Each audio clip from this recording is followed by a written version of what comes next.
प्रश्न है, एक कार जो 7 मीटर प्रति सेकंड की चाल से जा रही है, ब्रेक लगाकर न्यूनतम दूरी 10 मीटर में रोकी जा सकती है। तो कार 10 मीटर चलकर रुक गई, यानी उसका अंतिम वेग कितना हो गया? 0 हो गया। और 7 मीटर प्रति सेकंड प्रारंभिक वेग है, यानी प्रारंभिक वेग किस लिखते हैं? यू से लिखते हैं। तो यू का मान कितना हो रहा? 7 मीटर प्रति सेकंड। चली गई दूरी एस, एस का मान कितना दे रहा है? 10 मीटर दे रहा है। अंतिम वेग कितना हो गया? रोकी जा रही है, यानी अंतिम वेग 0 हो गया। कह रहा दिखाइए कि ब्रेक लगाने पर गति का विरोध करने वाला कुल घर्षण बल। कार के भार का 1/4 भाग है, और जी का जो मान दे रहे स्मॉल जी, पृथ्वी का गुरुत्वीय त्वरण जो दे रहा है वो है 9.8 मीटर प्रति सेकंड स्क्वायर। तो चूंकि कार का वेग लगातार घट रहा है, अंत में जाके 0 हो रहा है, यही त्वरण के स्थान पे क्या निकलेगा? मंदन निकलेगा, है ना। तो मंदन नहीं, त्वरण का मान ऋणात्मक निकलेगा। ठीक है, तो हम गति का तीसरा समीकरण यूज कर देते हैं, क्योंकि यू दिया है, एस दिया है, वी दिया है, तो हमें त्वरण निकल आएगा। तो गति के तृतीय समीकरण से, और गति का तृतीय समीकरण वी स्क्वायर बराबर यू स्क्वायर प्लस 2as। मान रख देते हैं, v का मान 0, तो 0 का वर्ग यानी 0 ही रहेगा।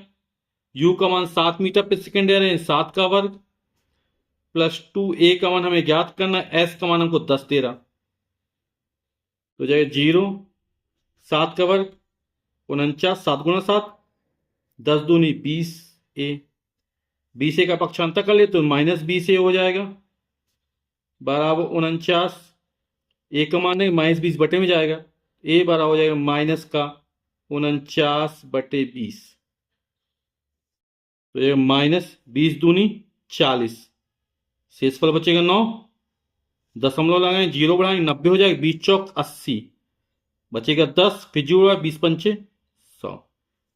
तो त्वरण का मान निकाला गया 2.45 मीटर प्रति सेकंड स्क्वायर। ये माइनस चिन्ह है, हमने पहले चर्चा की थी, है ना।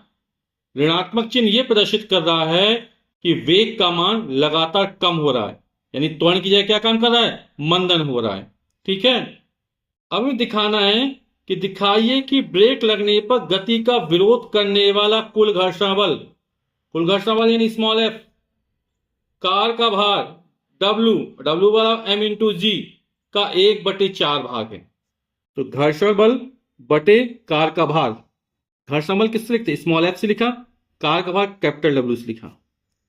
F बराबर ma, W बराबर m इंटू जी, m से m कट जाएगा, यानी स्मॉल a अपॉन जी।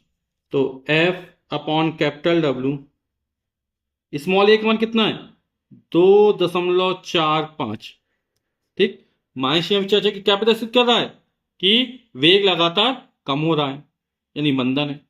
और जी का मान कितना दे रहा है? 9.8। यहां भी एक 0 बढ़ा 9, तो कितना हो जाएगा? यहां 2 स्थान बाद, यहां 2 स्थान, तो 10 में हटा देंगे, जब 0 बढ़ा देंगे तो हो जाएगा 245/980। यहां एक स्थान तो हमने एक 0 बढ़ा लिया, ठीक है, तो यहां 2 स्थान बाद, यहां 2 स्थान बाद हो 0 बढ़ाने पर। ठीक, दशमलव हट गया, या अंश और हर में 100 को गुणा कर दिया, तो 245/980 हो गया। 5 से काट देते हैं, तो 5 चौक 20, 4 बचेगा, 45 हो जाए, 5 नाम 45, 5 एकम 5, 4 बचा, 48 हो गया, 5 नाम 45, 3 बचा, 30 हो गया, 5 छक्का 30, और 4 चौक 16, 9 चौके 36, है ना। तो कितनी बार जाएगा? 4 बार जाएगा, 49 चौके 196 होता है। या आप काट 7 से काट दीजिए, 7 7 49, 7 दूनी 14, 5 बजे 7 अट्ठे 56 हो जाएगा, तो 7/28, 7 एकम 7, 7 चौक 28, 1/4 आ जाएगा। ठीक, तो F/W बराबर कितना निकला? 1/4। तो घर्षण बल F बराबर कितना हो जाएगा? W ऊपर जाएगा, 1/4 W। W क्या है? कार का भार, तो जो घर्षण बल है वो कार के भार का 1/4 है। एफ ओ है कुल घर्षण बल, 1/4, डब्ल्यू कार का भार, तो कार के भार का 1/4 हो गया कुल घर्षण बल। यही हमारा उत्तर हो जाए, यही हमें सिद्ध करना था।